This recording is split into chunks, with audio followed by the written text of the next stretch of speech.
Hey guys, it's Ryan Guest. Thanks for tuning in to another video from my channel. In today's video, I'm going to take you through an updated look at my 2024 presidential election forecasting website, as I have just released another forecast update earlier this week on the 1st of February.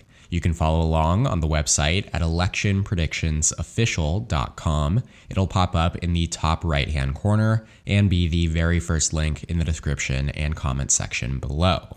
As I've mentioned in the last few forecast update videos, I am currently updating the forecast once a month until spring of this year, as around that time we'll start to get more consistent polling data, and you'll start to see more forecasts from other news outlets start to pop up as well that you can compare this one to. Now, right now, there is not much movement from month to month, as polling this far out from election day is not very telling, and therefore the forecast in its current state does not factor them in as heavily as it will later on in the cycle. The methodology and calculations behind these projections are mostly tied to fundamental data right now, like past results, trends, and demographics.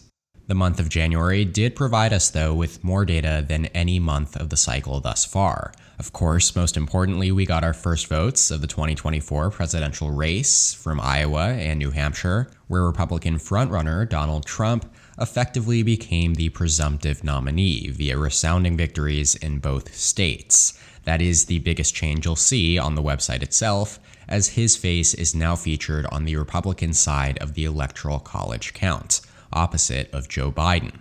Before we do get to the rating changes themselves, though, there was also plenty of behind-the-scenes movement in terms of new data being introduced into the forecast spreadsheet.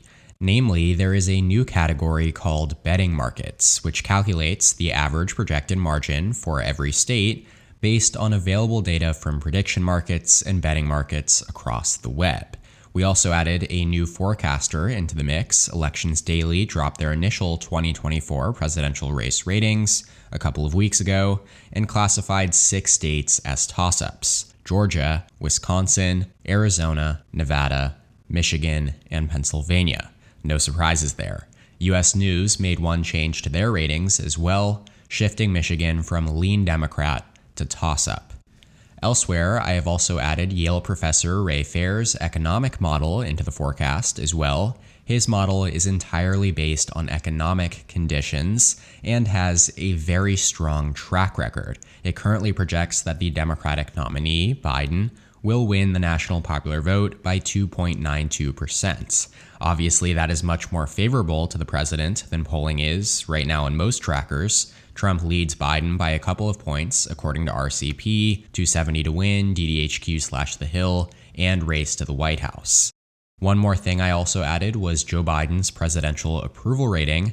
I have added this weighted candidate favorability column here that will track and compare Biden and Trump's favorabilities throughout the cycle.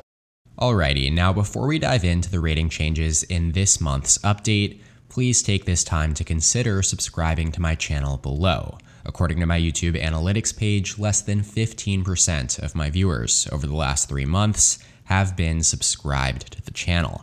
I would really appreciate it if we could get that number closer to 50% as we proceed deeper and deeper into the 2024 election cycle. I put a lot of work into these videos, and I would really appreciate your support. Okay, so the 5 rating changes are listed here. Colorado shifted from safe Democrat to likely Democrat. Georgia shifted from tilt Republican to lean Republican. Iowa shifted from likely Republican to safe Republican. Pennsylvania shifted from tilt Republican to tilt Democrat. And Texas shifted from lean Republican to likely Republican. So 4 out of these 5 shifts favored Donald Trump and the Republican Party.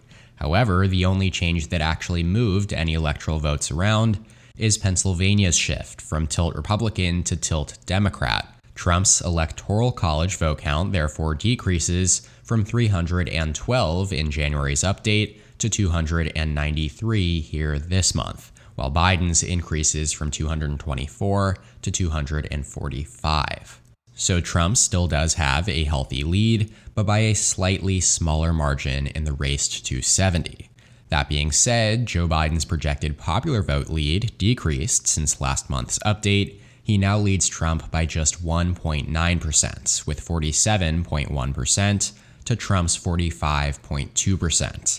That would not only be 2.5 points lower than Biden's 2020 popular vote advantage over Trump, but also lower than Hillary Clinton's 2016 popular vote lead of 2.2%. And given the expected pro-Republican bias of the Electoral College in 2024, for more information on that, you should watch the video that'll pop up in the top right-hand corner right now, where I essentially just discuss the fundamentals behind the race to 270, and how the 2024 Democratic nominee likely needs to win the popular vote by at least 3 points to win the Electoral College.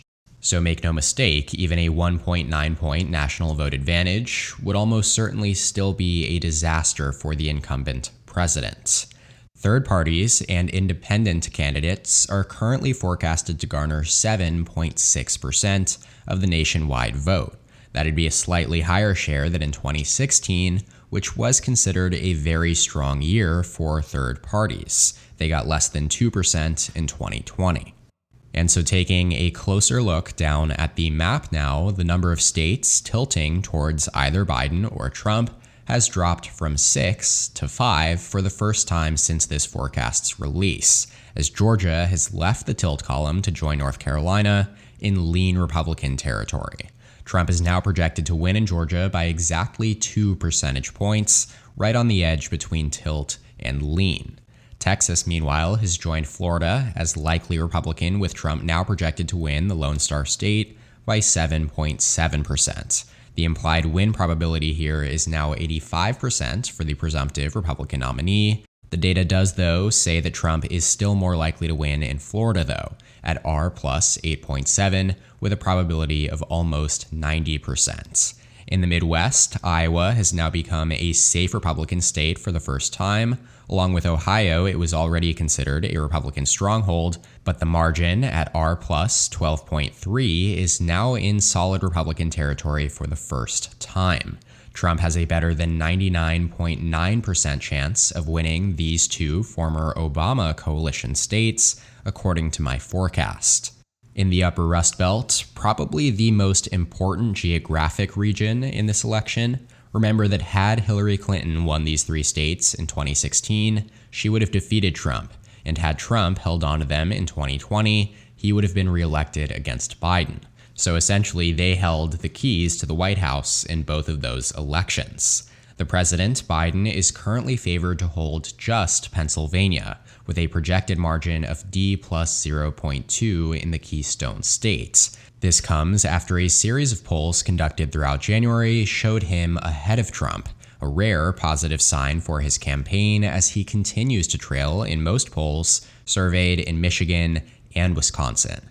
Trump is favored to win in Michigan by 0.6% and Wisconsin by 1.8%. Keep in mind, though, that the implied probabilities here are all below 60%. Even in Wisconsin, Trump has just a 58% chance of winning, not that much better than a coin flip. Digging a little bit deeper into the dynamics here, Wisconsin's weighted polling average is just R plus 1.9, while the betting markets favor Biden at D plus 1, and every single forecasting pundit or expert has this race down as a toss-up. Though since that data point is tied in to fundamental results as well, it ever so slightly leans Democrat at D plus 0.1, given Biden won here in 2020. Ultimately, it's all about demographics, though. In Wisconsin, the state has an R plus 0.6 demographic favorability rating, ranking in the bottom half of all U.S. states in proportion of residents with a college degree. It's also more white and rural than Michigan and Pennsylvania are, and has had a more prominent pro-Republican shift over the last few election cycles in terms of results as well. For comparison, let's take a look at Pennsylvania. The projected margin here is D plus 0.2, as Biden leads in the weighted polling average by 1.7%, and both the betting markets and forecaster ratings favor Democrats as well. Sabato's crystal ball, for example, has the state leaning Democrat, while rating Georgia, Wisconsin, Arizona, and Nevada as toss-ups. Out of all the states in the Rust Belt region, Pennsylvania is also the most demographically favorable for Biden, as it is the most college-educated, the the most urban, and least religious. Moving on though, the Sun Belt is the other notable geographic region to pay attention to this cycle. Nevada, Arizona, and Georgia, as well as potentially Texas and North Carolina. Nevada and Arizona tilting Republican is not great news for Biden's re-election prospects, especially Arizona. It's trended very strongly towards Democratic candidates in recent presidential years, and Democrats have also won 3 straight U.S. Senate races here by at least 2.5 points. Trump currently leads by 5.3% in my weighted polling average right now. In fact, the former Republican president has led in every single poll surveying this race in Arizona since last June.